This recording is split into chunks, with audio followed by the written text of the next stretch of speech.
Hello, friends. I'm Tarun Mahajan, a chartered accountant, a chartered financial analyst, and a registered valuer. तो आज हम बात कर रहे हैं मई 2023 सीए इंटरमीडिएट एग्जामिनेशन के फाइनेंशियल मैनेजमेंट पेपर के बारे में।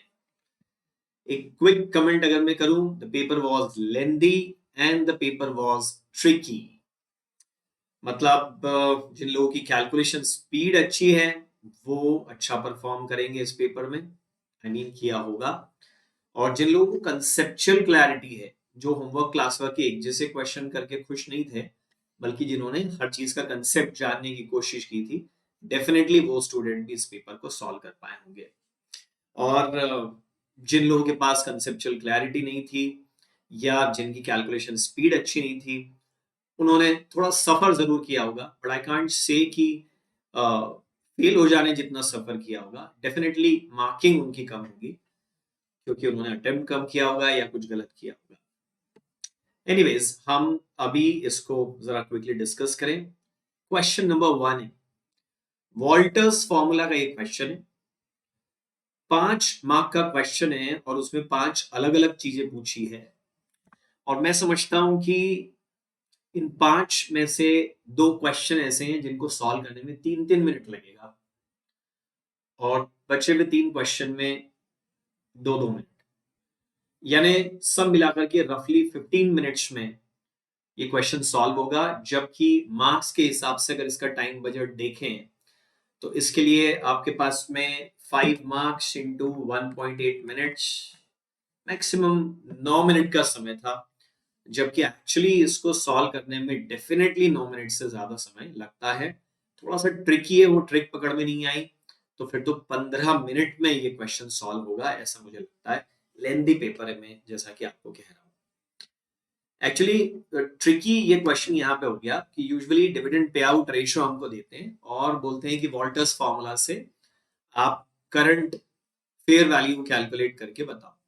लेकिन यहाँ पर क्वेश्चन ने करंट मार्केट प्राइस या फेयर वैल्यू तो दे ही दी है और हमसे उल्टे पूछ रहे हैं कि डिविडेंड पे आउट रेशियो निकालो। अब ऐसे केस में ना एक इक्वेशन बन जाएगी और उस इक्वेशन को सॉल्व करने से dividend pay out ratio calculate होगा। यानी पहले फॉर्मूला लिखो, फिगर पुट करो, फिर इक्वेशन बनेगी जिसमें डिविडेंड मिसिंग फिगर होगा, डिविडेंड पे आउट रेशियो, और फिर सॉल्व करना पड़ेगा। तो इस तरह का क्वेश्चन स्टूडेंट्स ने पहले सॉल्व किया हो इसके चांसेस कम हैं, इसलिए ये जरा सा ट्रिकी हो गया और लेंदी तो ऑब्वियसली ये पार्ट था। फिर उसके बाद में इसी क्वेश्चन के सेकंड पार्ट में आपसे पूछा है कि अगर dividend pay out ratio optimum हो तब मार्केट प्राइस कितनी होगी। मैं आप लोगों को क्लास में हमेशा बताता हूं, if R is more than K, वो इस क्वेश्चन में है भी। आर 12% है जो यहाँ दिया हुआ है, और के जो है वो 1/p रेशो करके निकल आएगा।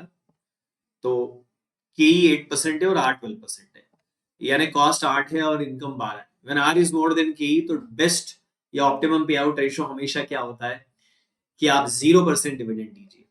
तो मतलब यहाँ सीधे से उन्होंने नहीं लिखा कि 0% पे आउट रेशियो पे प्राइस निकालो, उन्होंने लिखा ऑप्टिमम पर प्राइस निकालो। अब ऑप्टिमम तो कितना होता है, 0, because R is more than K. तो उस पर आपको फिर 0% पे आउट रेशियो लेकर के वॉल्टर फॉर्मूला से ये पार्ट आपको सॉल्व करना था। फिर इसके बाद तीसरी चीज, मतलब सेकंड पार्ट भी इसका ट्रिकी था। थर्ड पार्ट इसका पूछ रहा है, P ratio at which the dividend policy will have no effect on the price of the share.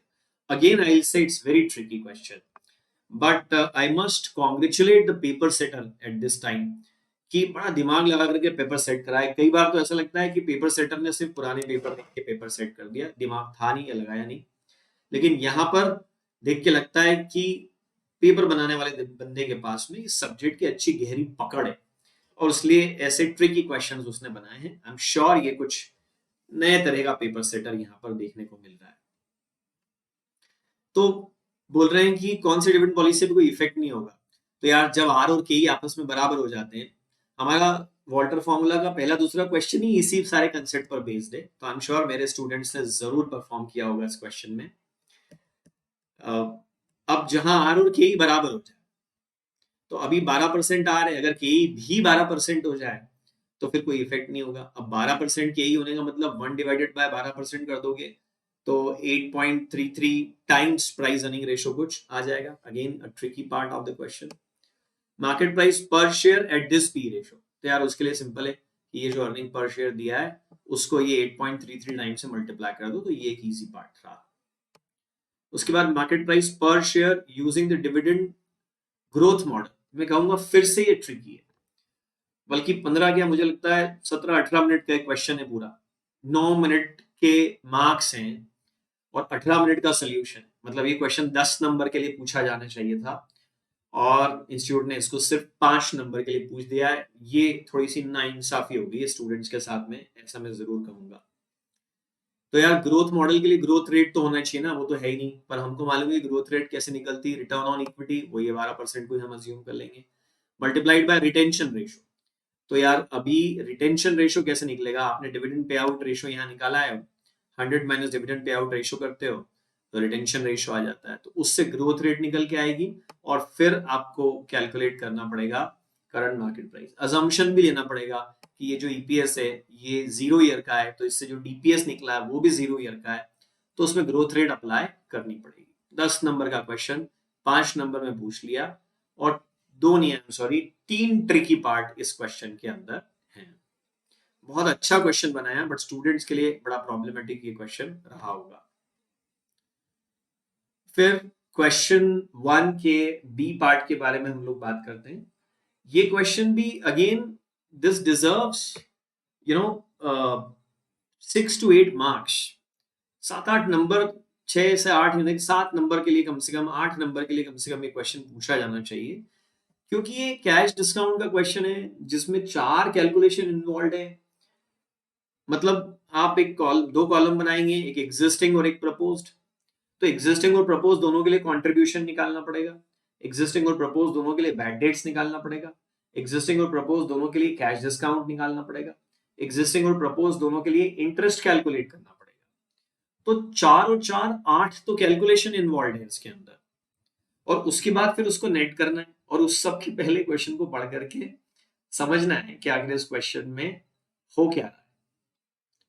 तो इस एंगल से अगर मैं कहूं तो अगेन ये एक लेंथी क्वेश्चन है जो मिनिमम 8 मार्क्स डिजर्व करता है, इसको 5 मार्क्स के लिए पूछा गया। क्वेश्चन डिफिकल्ट बिल्कुल भी नहीं है और ना ही ट्रिकी है, स्ट्रेट फॉरवर्ड क्वेश्चन है ये। हाँ टैक्स रेट दिए तो वो मैंने आप लोगों को सिखाया है कि जब कभी टैक्स रेट दी हो तो हम उसको कैसे यूज करें, और इसमें जो आपको इंटरेस्ट चार्ज करना है उसको लेकर के भी इफ यू सी तो यू विल फाइंड हियर कि ये पोस्ट टैक्स रेट दी, यानी पहले हम इंटरेस्ट के अलावा बाकी 3 चीजें कंट्रीब्यूशन, बैड डेट्स और डिस्काउंट निकालेंगे, उन तीनों को नेट कर लेंगे, उसके ऊपर इनकम टैक्स चार्ज कर लेंगे, फिर जो पोस्ट टैक्स अमाउंट आएगा उसमें से फिर ये 15% इंटरेस्ट हमको माइनस करना है। ये स्पेशल पॉइंट यहाँ पर ध्यान देने वाला है। I won't say it is tricky, ये हमने क्लास में बड़ी आसानी से डिस्कस किया था, बट लेंथी है क्वेश्चन, लेंथी है, मिनिमम 8 मार्क्स ये डिजर्व करता है। उसके बाद क्वेश्चन 1C, ये risk analysis in capital budgeting का क्वेश्चन है। 3 सिनारियो हैं, तीनों में एनपीवी कैलकुलेट करना है, वो खैर कोई मुश्किल काम नहीं है, वो बड़ी आसानी से आ जाता है। Ignore tax on capital gain is fine. अच्छा ये जो हमको दिया हुआ है ये कंट्रीब्यूशन फिक्स कॉस्ट दिया है, कंट्रीब्यूशन माइनस फिक्स कॉस्ट हम करेंगे और उसके बाद में फिर हमको इनकम टैक्स भी कैलकुलेट करके और माइनस करना पड़ेगा। ओके अब समझो कि इस क्वेश्चन में भी फर्स्ट पार्ट तो इजी है, calculate NPV in each scenario, वो आप निकाल लेंगे। फिर दूसरा आपसे पूछा है the company is certain about most likely result in first 2 years, कि पहले 2 साल में तो ये वाले कैश फ्लो होंगे, but uncertain about remaining period. In such a situation calculate NPV expecting worst case scenario during next 2 years and best case scenario in the remaining period। तो मतलब क्या बोल रहे हैं कि 5 साल इसकी लाइफ है, तो पहले 2 साल तो मोस्ट लाइकली की कैश फ्लो, उसके बाद में क्या बोला है अगले 2 साल वर्स्ट केस ले लो, तो अगले 2 साल में ये वाले कैश फ्लो आएंगे और फिर लास्ट ईयर में 5वें साल में ये कैश फ्लो, तो इन तीनों का एक मिक्सचर बन जाएगा और फिर सॉल्व करना पड़ेगा। तो अगेन ये ट्रिकी क्वेश्चन है, मतलब जिसने इस पैराग्राफ को ध्यान से पढ़ लिया उसके लिए मुश्किल नहीं है, लेकिन हाँ एक लेंदी एक्सरसाइज हो गई। अगेन मिनिमम 8 मार्क्स ये क्वेश्चन डिजर्व करता है जो 5 मार्क्स के लिए पूछा गया। फिर ये क्वेश्चन 1 का डी पार्ट, इसके बारे में हम बात करते हैं। यहां पर पेपर सेटर ने पहले 2-3 क्वेश्चन तो बड़े अच्छे सेट कर दिए, पर यहाँ पर उसने बता दिया कि उसको कंसेप्चुअल क्लैरिटी कमजोर है लेवरेजेस को लेकर के, क्योंकि इस क्वेश्चन में पहले इस वाली इंफॉर्मेशन से डिटेल आएगा। डिट्टो सेम क्वेश्चन हमने क्लास में किया है, 100/40 करके 40% decrease in sales will result in 100% decline in EPS. So 2.5 times कुछ डिटेल आएगा। अब डिटेल 2.5 टाइम्स है, तो ऐसे में डीओएल 3.125 कैसे हो सकता है? इसके हिसाब से तो डीएफएल चलोगे तो 0.8 आ जाएगा, और वो तो कभी 1 से कम होता ही नहीं है। तो पेपर सेटर से गलती होगी, उसने कंसेप्चुअली रॉन्ग क्वेश्चन डिजाइन करा है। पर क्या ठीक है, उससे कुछ खास फर्क नहीं पड़ता है, क्योंकि हमको तो ईपीएस निकालना है, हम चुपचाप अपना ईपीएस निकाल देंगे। तो आपके पास में डीओएल है, डीओएल से आप रिवर्स चल के ईवीआईटी निकाल सकते हैं, और फिर ईवीआईटी में से टैक्स माइनस कर सकते हैं, फिर प्रेफरेंस शेयर का डिविडेंड माइनस कर सकते हैं, और फिर नंबर ऑफ शेयर से डिवाइड कर सकते हैं। तो क्वेश्चन मेकर ने तो गलती करी है, बट आप उस गलती से अफेक्ट हुए बिना भी इसको सॉल्व कर सकते हो। बट मैं कहूंगा कि कंसेप्चुअल क्लैरिटी उस पेपर सेटर की लेवरेजेस चैप्टर में तो नहीं है। चलिए फिर आते हैं हम क्वेश्चन नंबर 2 पर। अब यहां से आई वुड से कि ये क्वेश्चंस लेंदी हैं, रीजन बीइंग कि ये जो क्वेश्चंस हैं ये तो है ही 10 मार्क्स को लेकर के, तो इतनी लेंथ तो डिजर्व करते हैं। इस तरह के ढेरों क्वेश्चन हमने क्लास में किए हैं, जहां वर्किंग कैपिटल और करंट रेशो की मदद से आप करंट एसेट करंट लायबिलिटी निकालते हैं और एक एक स्टेप सॉल्व करते जाते हैं। तो रेशो एनालिसिस का ये एक अच्छा क्वेश्चन है,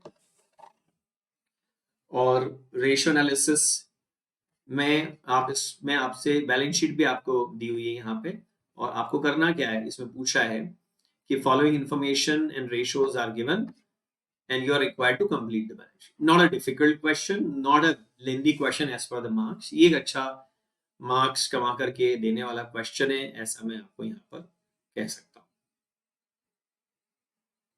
बल्कि क्वेश्चन में क्लैरिटी भी है, क्योंकि कई बार असेट टर्नओवर में यही नहीं पता चलता है कि कॉस्ट ऑफ गुड्स सोल्ड रखें या सेल्स रखें, तो यहाँ क्लैरिटी बोल दिया है कि आपको सेल्स की बेसिस पे कैलकुलेशन करना है। उसके बाद क्वेश्चन नंबर 3 की बात कर लेते हैं। ये कैपिटल स्ट्रक्चर डिसीजन का क्वेश्चन है। अगेन यहाँ ट्रिक प्ले कर गया क्वेश्चन मेकर। उसमें क्या करा, हमको ईवीआईटी दिया ही नहीं एग्जिस्टिंग, और इंटरेस्ट कवरेज रेशियो दे दिया। तो आपको क्या करना है, यहाँ से इंटरेस्ट निकाल लो जो कि 1,20,000 है, और उसका 8 टाइम्स कर दो, क्योंकि इंटरेस्ट कवरेज रेशियो जो है ईवीआईटी डिवाइड बाय इंटरेस्ट होता है। तो अगर 1,20,000 सपोज आपका आ गया इंटरेस्ट, तो लगभग 9,60,000 के आ जाएगा ईवीआईटी। तो पहले आपको एग्जिस्टिंग सिचुएशन का ईवीआईटी यहां से समझ करके निकालना पड़ेगा, और एग्जिस्टिंग सिचुएशन का ईपीएस भी आपको निकालना पड़ेगा, क्योंकि वो ईपीएस और एमपीएस एग्जिस्टिंग वाला पता होगा तो ही आप ये वाला पार्ट सॉल्व कर पाओगे, जहां बोला है कि शेयर प्रेजेंट मार्केट प्राइस पे इश्यू होगा। तो प्रेजेंट मार्केट प्राइस निकालने के लिए आपको पहले एग्जिस्टिंग को सॉल्व करना पड़ेगा। तो क्वेश्चन में 2 ट्रिक खेल दी गई है, और कि ईबीआईटी दिया नहीं है, वो इंटरेस्ट का 8 टाइम्स करके निकलेगा, और एमपीएस एग्जिस्टिंग वाला भी दिया नहीं है, तो एक काम बढ़ गया कि वो भी आपको निकालना पड़ेगा। इन 2 चीजों के अलावा क्वेश्चन को लेंदी बनाने के लिए एक काम और करा हमने, बिल्कुल इस तरह के 2-3 क्वेश्चन क्लास में भी करे हुए हैं, और लेकिन उसमें हम क्या बोलते थे कि एक लेवल को डेट इक्विटी रेशियो क्रॉस करा तो प्राइस अर्निंग रेशियो कम हो जाए, पर उसने उसमें 2 स्लैब्स दे दिया आपको कि इस रेंज में रहा, इस स्लैब में रहा तो इतना आएगा, और इसके बियॉन्ड चला गया तो इतना आएगा। तो मतलब आपको ये भी ध्यान रखना पड़ेगा कि यार 50 to 80 के बीच है कि 80 से ऊपर है या 50 से नीचे है। थोड़ा सा आपका अटेंशन यहाँ पर भी जाना चाहिए। इस एंगल से भी एक तीसरा स्पेशल पॉइंट इस क्वेश्चन में था। इन 3 स्पेशल पॉइंट के अलावा ये क्वेश्चन एक रेगुलर क्वेश्चन है, जैसे आपने ऑलरेडी बहुत सारे क्वेश्चन सॉल्व किए। फिर क्वेश्चन नंबर 4 की बात करें तो ये कॉस्ट ऑफ कैपिटल कैलकुलेट करने का क्वेश्चन है, and I don't find anything very tricky over here. हाँ, लेकिन देखिए यहाँ पे क्या बोला है, in order to finance an expansion plan the company intends to borrow 15% long-term loan at rupees 30 lakh from the bank, and the financial decision is expected to increase dividend on equity shares from rupees 16 per share to 18 per share. However, the market price of equity share is expected to decline from rupees 80 to 72 because investors' required rate of return is based on the current market condition. ये एक अच्छी information यहाँ पर दी हुई है. इसके अलावा अगर हम रेस्ट ऑफ द क्वेश्चन में बात करें तो आपको weighted average cost of capital निकालना है. तो it's not very difficult question, I'll say, or neither it's very lengthy. Then let's talk about question number 5. ये कैपिटल बजटिंग का एक क्वेश्चन यहाँ पे दिया हुआ है. क्वेश्चन नंबर 5 जो है, ये क्वेश्चन वैसे तो एक रिप्लेसमेंट डिसीजन का क्वेश्चन है, और अच्छी बात ये है कि इसमें सारी इंफॉर्मेशन ऑलरेडी इंक्रीमेंटल दी है, तो आपको ऐसे 2 बार सॉल्व करने की जरूरत नहीं है कि ये एग्जिस्टिंग है, ये प्रपोज्ड है, ये दोनों का डिफरेंस है, या ये ओल्ड है, ये न्यू है, ये इंक्रीमेंटल है. ऑलरेडी इंफॉर्मेशन इंक्रीमेंटल दी है. लेकिन इस क्वेश्चन में उन्होंने क्या किया है कि पुरानी मशीन को बेच करके जो पैसा मिलता है उसको 2 हिस्से में पेमेंट करा दिया है. तो जो ओल्ड एसेट की सैल्वेज वैल्यू है वो 0 ईयर पे भी मिल रही है और फर्स्ट ईयर पे भी मिल रही है. यहाँ पे जाके थोड़ा ट्रिकी कर दिया क्वेश्चन को. इस तरह की चीज यूजुअली जो पुराने एग्जाम के क्वेश्चन है उसमें देखने को नहीं मिलती है. और दूसरा फिर डेप्रिसिएशन WDV पे दे दिया यार. इसने इस क्वेश्चन को बड़ा लेंदी और कहना चाहिए कि कम्बरसम कर दिया, क्योंकि 8 साल का आप एक क्वेश्चन दे रहे हैं. तो 8 साल के क्वेश्चन में आप WDV से डेप्रिसिएशन जब लगाएंगे तो बड़ा लेंदी हो जाता है. 4 साल तक का क्वेश्चन WDV के एंगल से ठीक रहता है. तो अगेन ये एक बड़ा क्वेश्चन है, भारी क्वेश्चन है. 10 नंबर से ज्यादा बड़ा क्वेश्चन तो एग्जाम में पूछते नहीं है, पर फिर भी मेरे हिसाब से 12 मार्क डिजर्व करता है क्वेश्चन. अब उसके बाद में उठा करके उन्होंने एक सेबी गाइडलाइन पूछ ली. तो अकाउंट्स में जो आप पढ़ते हैं वो एक चीज यहाँ पर आ गई कि अकाउंट्स में जब आप पढ़ते हैं कि बोनस शेयर इशू करने को लेकर के क्या गाइडलाइंस हैं, क्या जर्नल एंट्री पास करते हैं, तो यूजुअली FM में हम ये चीज नहीं पढ़ते हैं, बट अकाउंट्स में इस चीज को पढ़ाई जाती है. वहां से उठा करके एक थ्योरी क्वेश्चन यहाँ पर पूछ लिया गया. उसके बाद में फिर ये एक रेगुलर क्वेश्चन है थ्योरी का कि परमानेंट और टेम्परेरी वर्किंग कैपिटल क्या होती है. इट्स रेगुलर थ्योरी क्वेश्चन, हमने क्लास में डिस्कस किया हुआ है. ट्रेडिंग ऑन इक्विटी ये एक रेगुलर थ्योरी क्वेश्चन है, ये हमने क्लास में डिस्कस किया हुआ है. और सिक्योर्ड प्रीमियम नोट ये हमारे सोर्सेज ऑफ फाइनेंस की थ्योरी में ऑलरेडी हमने पढ़ा हुआ है. तो पेपर में अगर देखा जाए तो ऐसा कुछ नहीं है जो हमने नहीं पढ़ा. हाँ, लेकिन उन्होंने कुछ कॉम्बिनेशंस बना दिए कि क्वेश्चन में एक एक ट्रिकी पॉइंट वहां पर इंसर्ट कर दिया. इससे एक मैसेज मिलता है कि यार नॉट ओनली FM, कोई भी सब्जेक्ट जब आप पढ़ें तो किसी तरह से उसको रटे ना कि एक जैसे 4 क्वेश्चन कर लिए, 10 क्वेश्चन कर लिए और कॉन्फिडेंट हो गए कि मुझे आता है. रादर देन कंसेप्ट पर ग्रिप बनाने की कोशिश करें, जब नया क्वेश्चन आए तो आप उसको फेस कर सकें. Alright, thank you very much and enjoy now as your examinations are over, so there is the time to relax and recover your drained energy, and thereafter go again for your next step in the life. Wish you all the best. Thank you.